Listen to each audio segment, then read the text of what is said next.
News 18 India देख रहे हैं आप और मैं हूं आपके साथ शिवानी पांडे। यूक्रेन पर अटैक के 2 महीने पूरे हो चुके हैं, लेकिन अभी तक रूस की सेना को वो कामयाबी नहीं मिल सकी जिसकी उम्मीद की जा रही थी। यूक्रेन की तरफ से रूस को लगातार टक्कर मिल रही हो, लेकिन अब यूक्रेन ऐसा नहीं कर पाएगा क्योंकि मैदान जंग में पुतिन ने उतार दिया है अदृश्य हथियार। इस अदृश्य हथियार की बदौलत पुतिन जंग जीतने में कामयाब हो सकते हैं और 8 साल पहले भी पुतिन ने इस हथियार का इस्तेमाल किया था जब क्राइमिया पर कब्जा करना था। देखिए रिपोर्ट।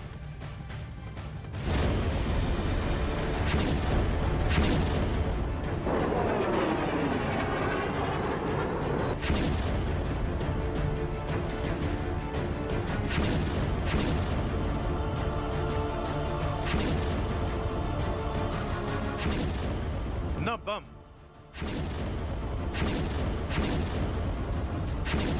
न मिसाइल, न टैंक,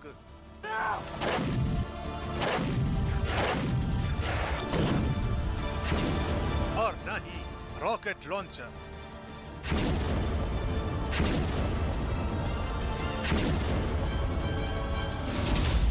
यूक्रेन के खिलाफ जंग में पुतिन का ब्रह्मास्त्र।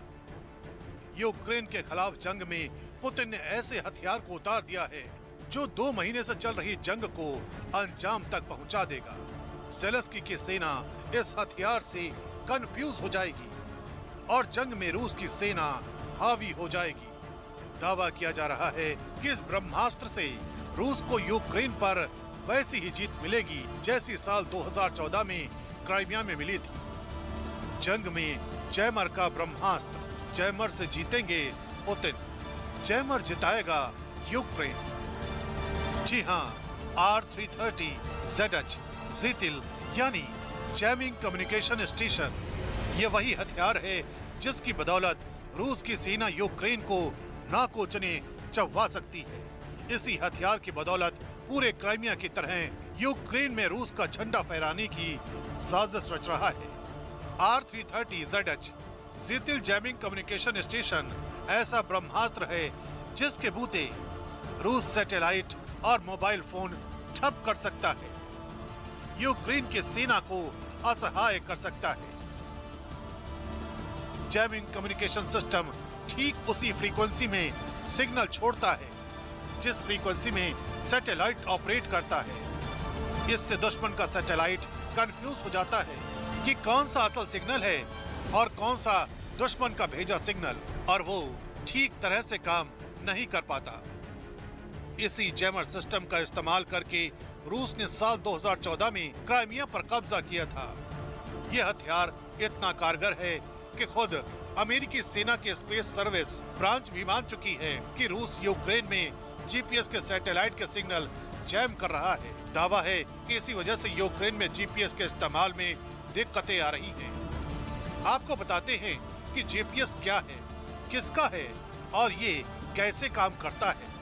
दरअसल जीपीएस यानी ग्लोबल पोजिशनिंग सिस्टम अमेरिका का नेविगेशन सिस्टम है जो सैटेलाइट से मिलने वाले सिग्नल के जरिए पृथ्वी पर किसी भी जगह या चीज की लोकेशन बताता है। इसी वजह से सफर के वक्त रूट देखने के लिए लगभग पूरी दुनिया जीपीएस का इस्तेमाल करती है।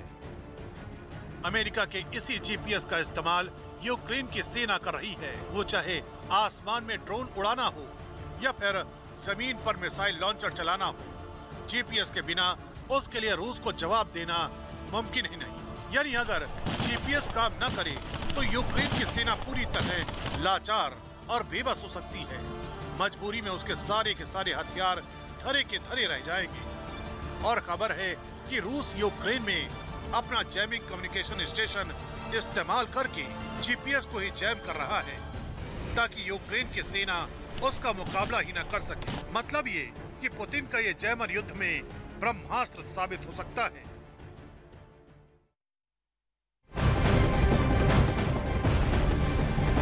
और इस वक्त की बड़ी खबर सामने आ रही है जहां पर रूस ने दुनिया को तीसरे विश्व युद्ध के खतरे को लेकर सतर्क रहने को कह दिया है। रूस के विदेश मंत्री ने आशंका जाहिर करते हुए कहा है कि न्यूक्लियर वॉर को अनदेखा नहीं किया जा सकता। रूस के विदेश मंत्री ने खासकर पश्चिमी देशों को आशंका की अनदेखी ना करने को कह दिया है। तो बड़ी खबर इस वक्त की आप देख रहे हैं, लगातार अटकलें लगाई जा रही है कि कहीं न्यूक्लियर युद्ध ना छिड़ जाए। और ऐसे में एक बार फिर से रूस ने दुनिया को तीसरे विश्व युद्ध के खतरे को लेकर सतर्क रहने को कह दिया है। रूस के विदेश मंत्री ने यह आशंका जाहिर करते हुए कहा कि न्यूक्लियर वॉर को अनदेखा नहीं किया जा सकता। रूस के विदेश मंत्री ने खासकर पश्चिमी देशों को आशंका की अनदेखी ना करने को कहा है, क्योंकि आप पश्चिमी देश ही वही देश हैं जो लगातार यूक्रेन तक मदद पहुंचा रहे हैं, सैन्य सहायता पहुंचा रहे हैं। और अब भी 2 महीने बीत चुके हैं, लेकिन लगातार उनकी ओर से सैन्य सहायता उनको पहुंचाई जा रही है।